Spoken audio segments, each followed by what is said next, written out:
बाळांना आता भाकरी झाल्यात, आता ठेसा करते. उन्हाळ्याचा लय खाया चांगलं लागतं ठेसा. आता मिरच्या टाकून घेते.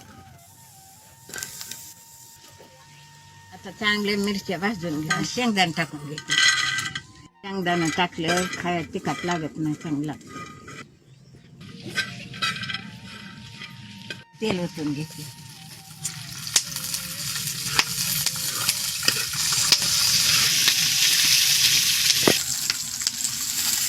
आता लसूण टाकून घेते. आता मीठ टाकून घेते.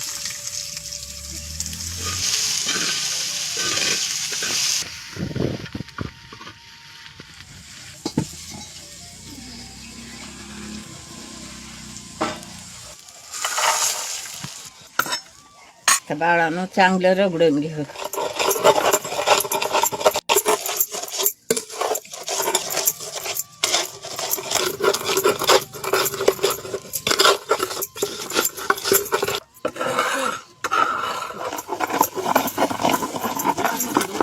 चांगला रगडावं लागतं बघा. काठोठीत रगडला म्हणून हिरवागार उठत असं, हे का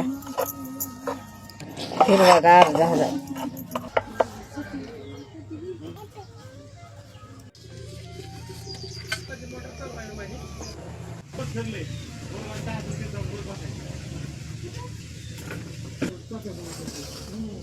आज मालकीनबाईने काटोटीचा ठेसा रगडून केला. बाळानं उन्हाळ्याचे ठेसा आणि भाकर फार चवदार लागते. या बाळानं जेवायला रामकृष्ण हरी. बाळानं ह्या माठातलं लोणचं तर फार भारी लागते. बाळानं मालकीनबाईच्या हातचं लोणचं खायचं आहे ना, ह्या नंबरवर ऑर्डर करा. कैरीचं लोणचं आंबटपण आणि गोड दोन्ही प्रकार आहेत. रामकृष्ण हरी. या बाळांनो जेवायला. जराशी आंबा तरी घ्या. जरा मी धुवून देते.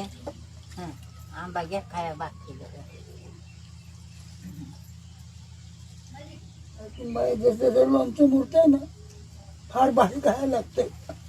मालकीनबाई तुम्ही पण घ्या जेवायला. घेते की जेवायला.